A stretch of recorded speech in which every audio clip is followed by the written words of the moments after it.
Hi guys, welcome back to our channel. I know I've been kind of like gone for a couple weeks. I had a lot of family stuff to go through, but I'm back now and I'm excited to talk about this week's theme, or what I'm going to talk about is basically my journey from when I met my husband and what I've been through up until like now. So first off, I met my husband in my senior year. It was actually like a couple months before graduation when we actually met. I was friends with one of his friends, and I started going to church with his friend, and that's where I met Derek.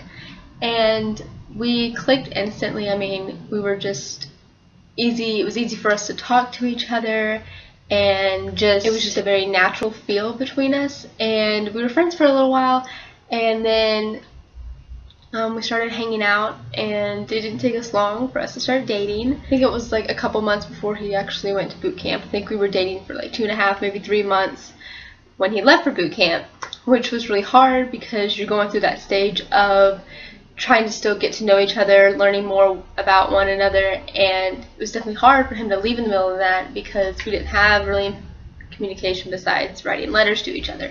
So that was definitely a setback, but honestly, it wasn't as hard as I thought, and I knew that I wasn't done getting to know him, so I didn't want to move on until we had had a chance. After boot camp, he came home for his 10-day leave before he went to MCT. Not all Marines go to MCT, depending on if they're in infantry. I don't know what they go to if they were in infantry, but for MOS, if they're about to go, then they usually go to MCT, which is about a month long, which isn't bad. So he came home for the 10 days, and then he went to MCT for a month. And then he got sent to California. He got sent to 29 Palms for his original MOS, which I think was an air defense controller, something to do with that.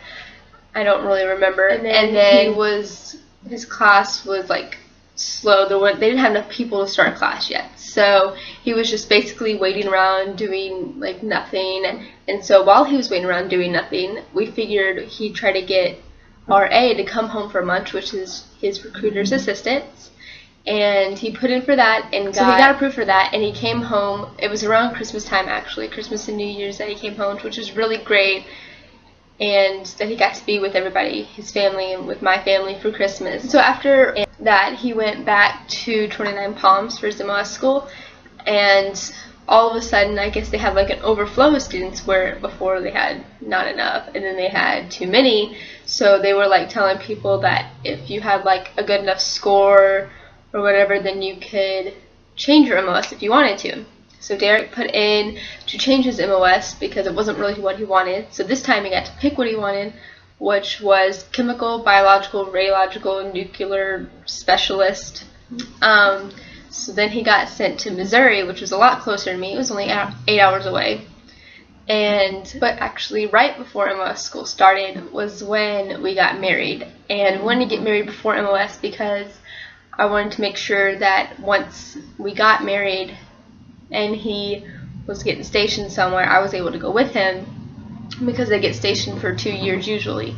So I didn't want it to be somewhere so far away, and I know I wouldn't be able to see him as much, and it would just make everything so much easier. And we were already planning on getting married.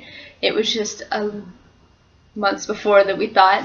So on February 13th, we went up on Valentine's weekend. I went up to Missouri with his family and my family, and we got married in his grandpa's brother's house, I believe it was. It wasn't anything extravagant, and honestly, I wouldn't change it for the world. It was just a cute little get together with family. And so from there, MOS school was super easy. It flew by so fast. His MOS was only 3 months long, which I know is shorter of the MOS schools. And I mean, we got to talk every day. He would text me in the morning. He usually got up a lot earlier than I did. He would text me every morning, and then at night he was usually able to call me, or we could even Skype sometimes. So MOS school is very easy if you're wondering. I know a lot of them are a lot longer. Some of them could be like a year, and some of them could be a couple months like mine was. But either way, you are able to go up on weekends and see them if you want, depending on how far away you are, and it's just definitely a lot easier. After his MOS school, he got his duty station, and we are currently stationed in Arizona, and right now. I love it. We have a cute little apartment. It's nothing huge, but it's just the right size for us. So he goes to work at around 7. He usually leaves around 7:15, and then he's usually home by 4, if not earlier. So it's really awesome that, you know, he's not a 9 to 5, but he definitely gets home enough time for us to do stuff. And then of course he has his weekends off. So it's really nice, and Arizona is just so beautiful, and I absolutely love it. I love the people here. He loves his job. So that's basically where we are right now in our journey. We are going to be here for 2 years, and then we'll get stationed somewhere else, and then he will be able to decide if he wants to re-enlist or not. But if you have any questions on, if you want me to go any more in detail about boot camp, MCT, MOS school, where we are now, our duty station, then you can definitely leave a comment down below, and I will make sure to either comment back or I can make a video on it if you'd like. I'm sure you guys are tired of hearing me ramble, and so I will just end the video here. But if you like this video, then give it a thumbs up, and if you like the videos that you've seen so far, then be sure to subscribe to our channel so you can see future videos. And I had so much fun doing this video for you guys, and thank you so much for watching. Bye!